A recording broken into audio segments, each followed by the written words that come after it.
Dear student, मैं Shailesh sir आज कक्षा 11वीं जीव विज्ञान अर्थात बायोलॉजी का अध्ययन कराते हुए आज हम अपने टॉपिक को कंटिन्यू करेंगे। जैसा कि हमने पिछले वीडियो में देखा, सजीव क्या है, सजीवों के लक्षण क्या होते हैं, साथ में जीवों में विविधता क्या है, जीवधारियों का वर्गीकरण किस प्रकार किया गया है, वर्गीकी किसे कहते हैं, वर्गक किसे कहते हैं। और आज के इस वीडियो में उस टॉपिक को आगे कंटिन्यू करते हुए हम आज जीवों के वर्गीकरण की श्रेणियों में आने वाले प्रयुक्त होने वाले कुछ शब्दों पर विशेष ध्यान देते हुए, जिससे आगे की टॉपिक में, आगे की वीडियो में हमें किसी भी प्रकार का प्रॉब्लम न हो। तो चलिए शुरू करते हैं। आज का हमारा जो टॉपिक होगा वह जीवों के वर्गीकरण की श्रेणियों में उपयुक्त होने वाले शब्द होंगे। या तो यह कह लें कि जीवों के वर्गीकरण की जो श्रेणियां हैं उनमें कौन कौन से उनके पदानुक्रम होते हैं। तो सबसे पहले हम देखेंगे वंश क्या होता है। आज हम जानेंगे वंश क्या होता है, वंश किसे कहते हैं। तो हम आपको बता दें कि जातियों का जो समूह होता है, यानी कि हमने आपको पिछले वीडियो में बताया कि इस पृथ्वी पर जीवों की जातियां बहुत अनेक हैं, बहुत ही ज़्यादा हैं। तो विभिन्न प्रकार के जीवों की जातियों को, विभिन्न प्रकार के जीवों की जातियों को हम क्या कहते हैं, वंश कहते हैं। जैसा कि आपको दिखाया गया, विभिन्न जातियों के समूहों को क्या कहा जाता है, वंश कहा जाता है। जैसे एग्जाम्पल है, सोलेनम वंश में आलू को रखा गया, बैगन रखा गया, टमाटर रखा गया। जैसे आलू एक अलग जाति हो गया, बैगन अलग जाति की हो गई, और टमाटर जो है वो भी हमारा अलग जाति का है। इस तरह से तो इन विभिन्न जातियों को किस वंश में रख दिया गया, सोलेनम वंश में।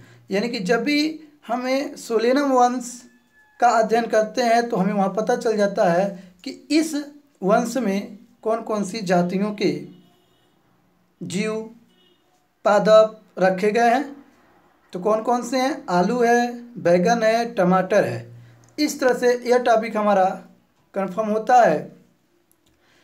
आगे का जो टॉपिक है वह है जाति। जाति किसे कहते हैं, जाति क्या होता है। तो जाति क्या होता है, तो हमने आपको पीछे इसके भी बारे में थोड़ा बहुत बताया था कि जो जाति होती है वह वर्गीकरण की मूल इकाई होती है। क्या होती है, वर्गीकरण की मूल इकाई होती है। जाति जो है वह वर्गीकरण की मूल इकाई है। और जाति की परिभाषा अगर हम दूसरे शब्दों में कहना भी चाहें तो बोल सकते हैं, यह एक गतिशील तथा परिवर्तनशील इकाई है।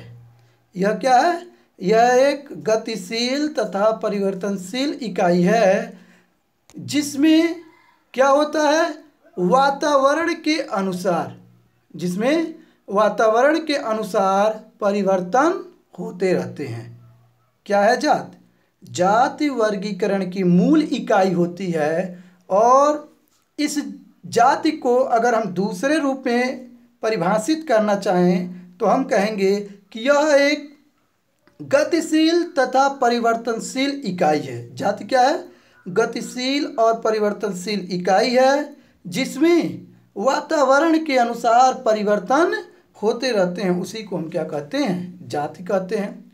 और हमने आपको पिछले वीडियो में ये भी बात बताया, जाति शब्द का प्रयोग सर्वप्रथम किसने किया, तो जॉनरी नामक वैज्ञानिक ने जाति शब्द का प्रयोग सबसे पहले किया था। अब जाति की अगर परिभाषा को हम एक तरह से और देखें, मेयर के अनुसार, मेयर ने इसके बारे में क्या बताया, मेयर नामक वैज्ञानिक थे, उन्होंने भी अपनी भाषा में जाति को परिभाषित किया। तो उन्होंने बताया जो जाति होता है वह जीवधारियों का वह समूह होता है जो परस्पर जनन करके प्रजनन योग, जनन करने योग्य संतान उत्पन्न करता है, उसी को हम क्या बोलते हैं? जाति बोलते हैं। उन्होंने क्या बताया मेयर ने कि जाति जीवधारियों का वह समूह है जो जनन करके प्रजनन योग्य, यानी कि ऐसे संतान उत्पन्न करता है जो स्वयं पुनः प्रजनन करके नई जाति उत्पन्न कर सके। तो यह जाति की परिभाषा मेयर के अनुसार थी। और हम एक जाति को दूसरी जाति से उसकी आकारकीय भिन्नता के आधार पर अलग कर सकते हैं। मतलब एक जाति का और दूसरे जाति को अलग किस आधार पर किया जाएगा? तो उनकी भिन्नता के आधार पर, आकार में जो भिन्नता होगी उसके आधार पर हम कर सकते हैं। तो इस तरह से मेयर साहब ने जाति को परिभाषित किया। अगला जो टॉपिक हमारा आता है वह है कुल, फैमिली जिसको बोलते हैं। यह क्या होता है? समान गुणों वाले वंशों के समूह को। अभी अभी हमने देखा वंश क्या था? तो जातियों का समूह था। अब कुल क्या है? तो समान गुणों वाले वंशों के समूह को फैमिलीज बोलते हैं, कुल बोलते हैं। इसके वर्गीकरण का जो आधार होता है वह पौधों की कायिक व जनन गुण होते हैं, यानी पौधों में जो कायिक और जनन गुण होते हैं उन्हीं के आधार पर इसका वर्गीकरण किया जाता है। तो आपने समझा कुल क्या है? तो कुल समान गुणों वाले वंशों के समूह को हम क्या कहते हैं? कुल कहते हैं। जैसे कि अगर हम बात करें तो क्या हमको दिख रहा है? पौधों के 3 वंश। पौधों के कितने वंश? 3 वंश अगर लिया जाए। कौन कौन सा? सोलेनम, पिटूनिया और धतूरा। तो इन तीनों वंशों को किस कुल में रखा जाता है? तो सोलेनेसी एक कुल है, उसमें रखा जाता है। अभी आप सोच रहे होंगे ये सब हम क्या बता रहे हैं। तो इसके बारे में अभी हम आपको संक्षिप्त विवरण करेंगे अगले चैप्टर में। इसके बारे में हमें डिटेल में पढ़ाना है, तो यहाँ पे थोड़ा बहुत हम आपको बता देते हैं। बाकी अगले चैप्टर में इसको हम लोग और विस्तार से जानेंगे। तो थोड़े जो शब्द आने वाले हैं बस उनके बारे में हम ज़्यादा विशेष ध्यान दे रहे हैं। तो इस प्रकार अगर हम बात करें जंतुओं के वंश की, तो जंतुओं का वंश में पैंथरा है, जो कि पैंथरा के अंतर्गत कौन कौन आता है? शेर आ सकता है, चीता आता है, बाघ आता है। और अगर फेलिस वंश की बात करें तो फेलिस वंश में किसको रखा गया? बिल्ली को रखा गया। तो इनको यानी कि पैंथरा वंश और फेलिस वंश को किस कुल में रखा जाता है? फेनेडी कुल में रखा जाता है। मतलब फेनेडी एक ऐसा कुल है जिसमें हम शेर, चीता, बाघ, बिल्ली आदि जंतुओं को रख सकते हैं। तो इस तरह से हम कह सकते हैं कि समान गुणों वाले वंशों के समूह को हम क्या कहते हैं? कुल कहते हैं, फैमिलीज बोलते हैं। अब हम अगले टॉपिक में चलते हैं पैराग्राफ चेंज करते हुए। तो हमारा अगला जो टॉपिक आता है वह आता है गण। क्या आता है? गण। गण क्या होता है? जिसको इंग्लिश में हम आर्डर बोलते हैं। तो हम बोल सकते हैं मिलते जुलते गुणों वाले कुलों के समूह को क्या कहा जाता है? गण कहा जाता है। यानी कि मिलते जुलते गुणों वाले कुलों के समूह को गण कहा जाता है। जैसे पादपों का जो कुल होता है, एक पादप का कुल है कोनवोल यूलेसी। क्या है? पादपों का जो कुल है कोन ओलेव यूलेसी। फिर सोलेनेसी को यानी कि सोलेनेसी को गण पॉलीसोनिएलस में रखा गया है। यानी कि पादपों के जो कुल हैं कौन कौन है? पादपों का कुल कोन ओल्वेओ यूलेसी और सोलेंसी को किस गण में रखा जाता है? तो इसको लेके आया गया है पॉलीसोनिएलस गण में रखा गया है। कहाँ रखा गया है? पॉलीसोनिएलस में रखा गया है। इस प्रकार जंतुओं की जो कुल है, फेलिडी है, कैवेडी है, उसको हमने किस प्रकार के गण में रखा? कार्निवोरा। कार्निवोरा एक गण है जिसमें हम जंतुओं की जो कुल है फेलिडी और कैविडी, तो कहाँ रखा गया है, किस गण में, कार्निवोरा में रखा गया है। यानी कि आपसे कोई पूछ सकता है कि जंतुओं की जो कुल फेलिडी और कैविडी है इसको किस गण में रखा गया, तो आप बता सकते हैं कार्निवोरा गण में रखा गया है। तो इस तरह से हमने देखा गण क्या है। अब अगला जो हमारा टॉपिक है वह है वर्गक। वर्गक कहिए या वर्ग कहिए, जिसको हम क्लास बोल सकते हैं। तो इसके लिए अगर हम बात करें तो बोल सकते हैं समान गुणों वाले गणों के, यानी कि समान गुणों वाले गणों के समूह को ही हम क्या कहते हैं, वर्ग कहते हैं।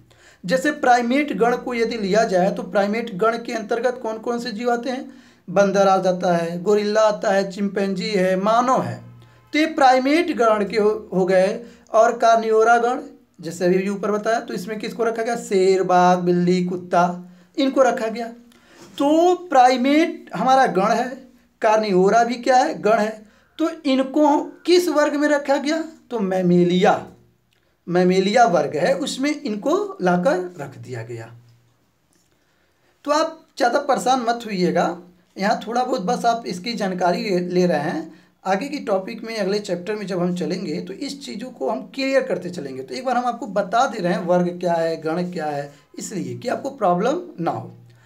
तो अब आता है संघ, देख लेते हैं, फाइलम या डिवीजन बोलते हैं। एक बात ध्यान देंगे, अब आपके मन में चलेगा फाइलम बोलेंगे डिवीजन, तो आप फाइलम भी बोलेंगे और डिवीजन भी बोलेंगे। फाइलम जो है वो किसके लिए यूज किया जाता है, जंतुओं के लिए। जब आप जंतुओं का वर्गीकरण करेंगे तो संघ अगर उसका लिखना है तो आप फाइलम यूज करेंगे संघ लिखने के लिए। और यदि पादपों का वर्गीकरण किया जा रहा है तो वहाँ संघ के आधार पर हम उसका डिवीजन लिखते हैं। तो आपको बात समझ में आ रही होगी। तो अब देखते हैं संघ क्या होते हैं। तो कुछ विशिष्ट गुणों वाले, यानी कि जिनमें का गुण विशिष्ट, जैसा कि हमने आपको शुरू में बताया विशिष्ट गुण क्या होते हैं, विशिष्ट लक्षण क्या होते हैं, ठीक उसी प्रकार कुछ विशिष्ट गुणों वाले वर्गों के समूह, यानी कि वर्गों का जो समूह होगा जिनका लक्षण विशिष्ट हो, उन्हीं को हम क्या बोलते हैं, संघ बोलते हैं। और हमने आपको बताया जो फाइलम है वह जंतुओं के लिए यूज होता है, जबकि डिवीजन पादपों के लिए यूज होता है। इस पर भी अगर हम एग्जाम्पल की यदि हम बात करें तो इस संघ के अंतर्गत क्या होता है आप समझ सकते हैं कि जिन जीवों में तंत्रिका रज्जु, जिसे आप मेरु रज्जु भी बोलते हैं, तो जिन जीवों में तंत्रिका रज्जु और क्लोम दरारें, जैसे मछली में पाई जाती है क्लोम दरारें सांस लेने के लिए पाई जाती हैं, तो उनको संघ कार्डेटा में रख दिया गया, एक संघ बनाया गया कार्डेटा। तो इस संघ कार्डेटा में किस प्रकार के जीव रखे गए, जिनमें तंत्रिका रज्जु पाई जाती है, क्लोम दरारें पाई जाती हैं। तो इस तरह यह हमारा एक संघ हो जाता है। ये जो वर्गीकरण का पदानुक्रम हम लोग पढ़ रहे हैं यह आवश्यक हमें इसलिए हो जाता है, इसकी सहायता से हम क्या कर सकते हैं कि जो जीवों का वर्गीकरण है, जीव के जातियों की जो वर्गीकरण है उसको हम आसान शब्दों में, या तो कहिए इसके अध्ययन को आसान किया जा सकता है। इससे हमें पता चल जाता है किस संघ में कौन से जीव हैं, किस वर्ग का जीव है, गण क्या है, कुल क्या है, वर्ग क्या है। इस तरह से हमें पढ़ने का यही इसका लाभ है। एक लास्ट पॉइंट इसके अंतर्गत आता है जगत, जिसको हम किंगडम बोलते हैं। क्या बोलते हैं, किंगडम।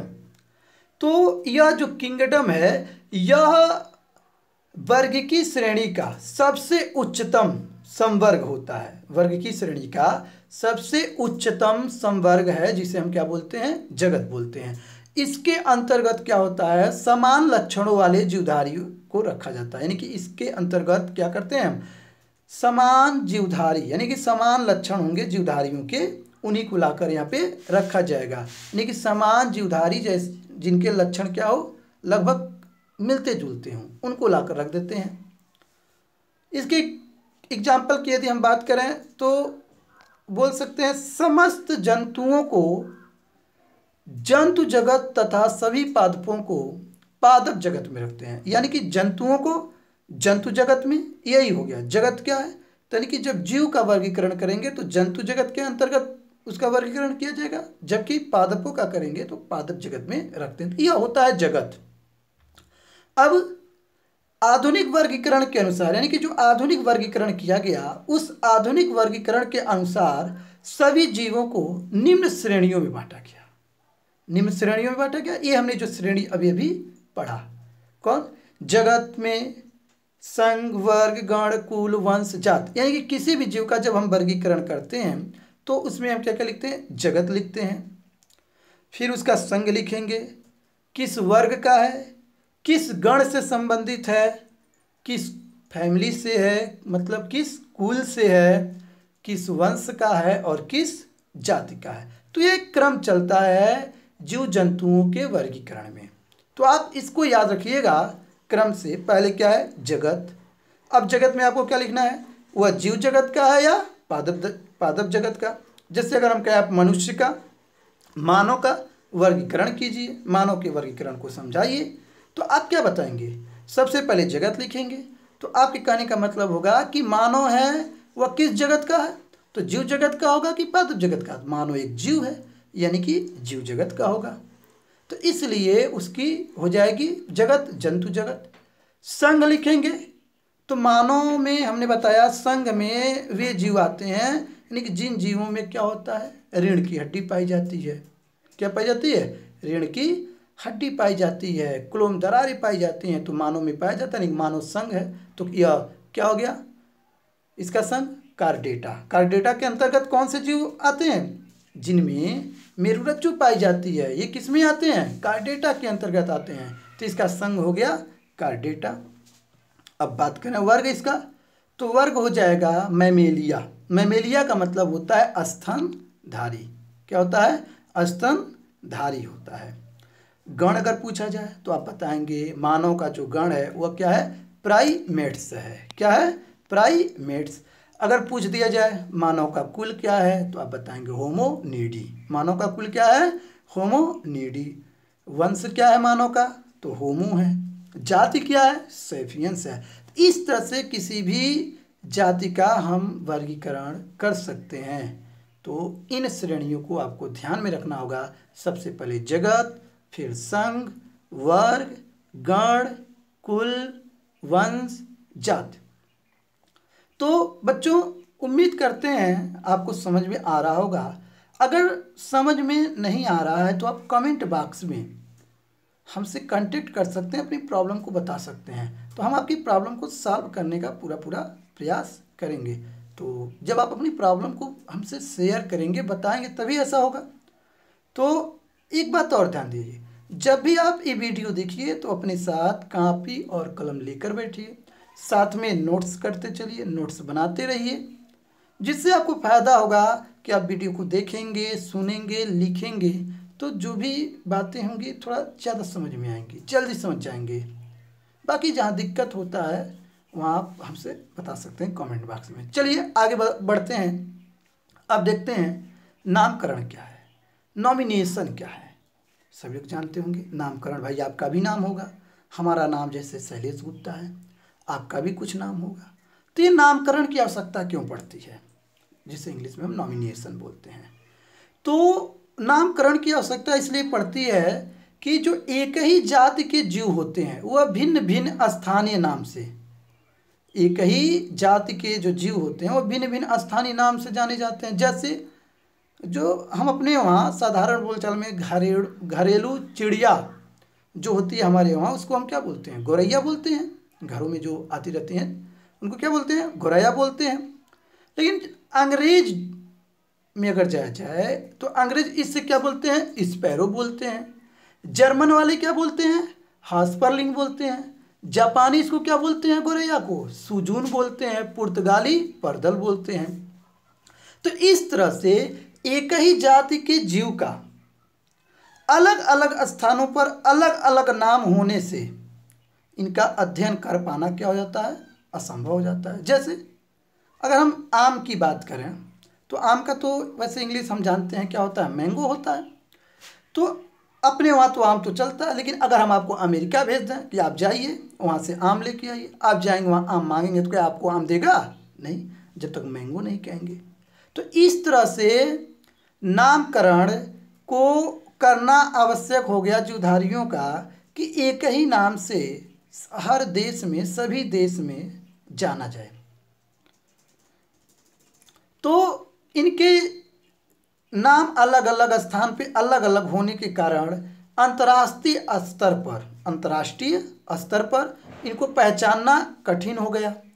इसलिए जीवधारियों को अंतर्राष्ट्रीय नाम दिया गया। जीवधारियों को कौन सा नाम दिया गया? अंतर्राष्ट्रीय नाम दिया गया, जिससे वह उसी नाम से, मतलब एक ही नाम होगा और वह उसी नाम से सारे विश्व में जाना जाएगा। तो इसी प्रक्रिया को हम क्या बोलते हैं? नाम पद्धति या नामकरण बोलते हैं। अब इस प्रकार जीवधारियों के अध्ययन को सरल बनाने के लिए वैज्ञानिकों ने प्रत्येक जीव को एक वैज्ञानिक नाम देने की प्रक्रिया बनाई, जिसके अंतर्गत क्या है? पादपों को किस प्रक्रिया के अंतर्गत देखते हैं? तो ICBN, कभी कोई पूछ भी देता है आपसे एग्जाम में, ICBN का पूरा नाम बताइए। तो होता है international code of botanical nomenclature. क्या होता है? International code of botanical nomenclature, ICBN का पूरा नाम हो गया। और ICZN है तो यह जंतुओं के लिए प्रयुक्त किया जाता है, यानी कि इस पद्धति के अंतर्गत हम जंतुओं का वैज्ञानिक नाम लिखते हैं, जिसका पूरा नाम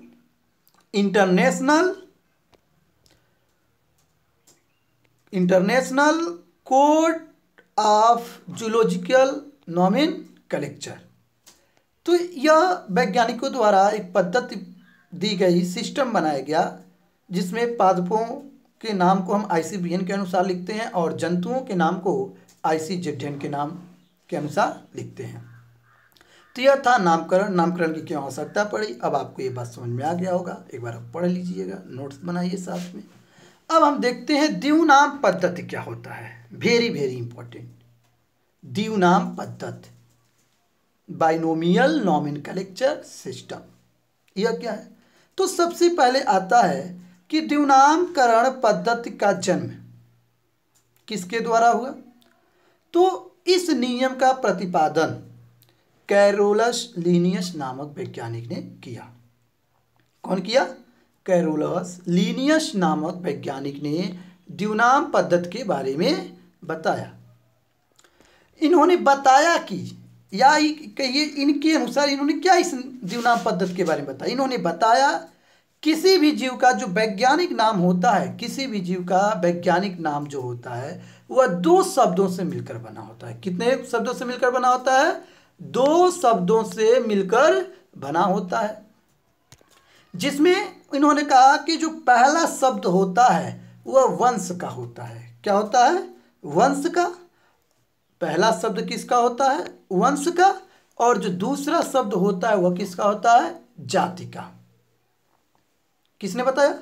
कैरोलस लीनियस ने बताया। अब एक बात और आप ध्यान देंगे, क्या कि कभी भी किसी भी जीव का जब आप वैज्ञानिक नाम लिखेंगे तो वंश का नाम लिखते समय यह ध्यान रहे कि आपको इंग्लिश में नाम उसका लिखना है, और नाम लिखते समय वंश के नाम का जो पहला अक्षर होगा उसको आपको कैपिटल यानी कि बड़ा अक्षर में लिखना है अंग्रेजी के, और जाति को जो होगा उसका पहला अक्षर स्मॉल में यानी कि छोटा अक्षर से लिखना है। तो इस तरह से आप द्विनाम पद्धति के बारे में जान गए। द्विनाम पद्धति क्या है? तो द्विनाम पद्धति का प्रतिपादन कैरोलस लीनियस ने किया और इन्होंने बताया किसी भी जीव का वैज्ञानिक नाम दो शब्दों को मिलाकर लिखा जाता है। पहला शब्द जो होता है वह वंश होता है और जो दूसरा शब्द होता है वह जाति का होता है। तो उम्मीद करते हैं आपको समझ में आ रहा होगा। अगर समझ में आ रहा है तो आप सब्सक्राइब कीजिए, लाइक कीजिए, शेयर कीजिए, ताकि हम लोगों को भी पता चले कि आप लोग वीडियो देख रहे हैं, आपको वीडियो अच्छी लग रही है। तो इस तरह से आपने क्या किया? द्विनाम पद्धति को जान गए। अब जैसे हम आपको बता दें, आप जानते होंगे मानव का अगर वैज्ञानिक नाम की बात की जाए तो मन में तुरंत जवाब आता है होमो सैपियंस। तो होमो क्या है? वंश है, और सैपियंस क्या है? जाति है। तो यह होता है। इसी तरह मेढक का वैज्ञानिक नाम अगर देखा जाए तो मेढक का वैज्ञानिक नाम होता है, क्या होता है, राना टिग्रीना। क्या होता है, राना टिग्रीना। अब इसमें वंश का नाम कौन है, राना, राना वंश है। तो देखिए आपको वंश का नाम लिखने के लिए हमने क्या किया, राना में जो पहला अक्षर है आर उसको कैपिटल कर दिया, और जो जाति है टिग्रीना उसमें जो पहला अक्षर है इस्तेमाल कर दिया। तो यह होता है नाम लिखना द्विनाम पद्धति में। वंश क्या होता है, जात क्या होता है, ये भी हमने आपको ऊपर सब बताया है, पर आप पुनः उसे देख लीजिए, रिवाइज कर लीजिए। तो यह आपका हो गया। अब आगे अगर हम बढ़ें तो द्विनाम पद्धति के कुछ नियम होते हैं, नाम लिखने के कुछ नियम हैं। तो नाम लिखने के क्या क्या नियम हैं। सबसे पहला नियम है कि किसी भी जीव का यदि आप नाम लिखते हैं तो उस जीव का नाम आप क्या करेंगे, लैटिन भाषा में लिखेंगे। किस में लिखेंगे, लैटिन भाषा में लिखेंगे। ठीक। दूसरा नियम क्या है कि किसी भी जीव का वैज्ञानिक नाम को हम जैविक नाम भी बोलते हैं। अगर आपसे कह दिया जैविक नाम क्या है तो आप कंफ्यूज मत होइएगा, वैज्ञानिक नाम की ही बात करता है वह। जैविक नाम में पहला शब्द जो होता है वो किसका होता है, वंश का होता है, और दूसरा शब्द किसका होता है, जाति का होता है, जैसा कि हमने आपको अभी ऊपर बताया। तीसरा नियम क्या कहता है कि जैविक नाम को कभी भी लिखिए तो तिरछे अक्षरों में लिखिए। किस में लिखिए, तिरछे अक्षरों में लिखिए, या तो उसको रेखांकित कर दीजिए। कहने का मतलब जब आप लिखते हैं तो उसको रेखांकित कर दीजिए, और जब टाइपिंग वाइपिंग किया जाता है, टाइपिंग के अनुसार उनका नाम लिखा जाता है, तो वह तिरछे यानी कि इटालियन शब्द में अक्षरों में लिखा जाता है। तो यह तीसरा नियम था। अब द्विनाम पद्धति का चौथा जो नियम है वह वही है जो हमने आपको ऊपर बताया। क्या कि वंश का जो प्रथम अक्षर होगा वह अंग्रेजी के बड़े अक्षर से होगा, और जाति का जो प्रथम अक्षर होगा वह अंग्रेजी के छोटे अक्षर से होगा। जैसे हमने आपको एक एग्जाम्पल यहाँ दिखा दिया, आम का वैज्ञानिक नाम अगर हम बात करें तो आम का वैज्ञानिक नाम क्या है, मैंगीफेरा इंडिका। क्या है, मैंगीफेरा इंडिका। तो देख रहे होंगे आप लोग, मैंगीफेरा इंडिका जो है इसको टाइपिंग किया गया तो यह इटालियन में लिखा गया है। किस में लिखा गया है, इटालियन भाषा में लिखा गया है। और इसमें मैंगीफेरा जो है वो वंश है, और उसमें यम को हमने क्या किया, कैपिटल अक्षर, जबकि इंडिका उसकी जाति है और उसमें पहला जो है आई से लिख दिया। और जब हमने टाइप किया तो इटालियन में किया। अगर हम लिखते हैं तो क्या करते हैं, अंडरलाइन करते जाते हैं, जैसे आपको बगल में दिख रहा है मैंगीफेरा इंडिका। तो इस तरह से बच्चों द्विनाम पद्धति आप जान गए क्या होता है, द्विनाम पद्धति के नियम क्या होते हैं। अब आता है त्रिपद नाम पद्धति। क्या आता है, त्रिपद नाम पद्धति, ट्राइनोमियल नॉमेनक्लेचर जिसको बोलते हैं। तो इसमें हम कहते हैं जब एक ही जाति में कई उपजातियां हो जाएं। अब आपके बात नहीं समझ में आ रही हो तो हम समझाते हैं। जैसे कौवा हमारे वहाँ भी पाया जाता है, श्रीलंका में भी पाया जाता है, लगभग सभी देशों में पाए जाते हैं।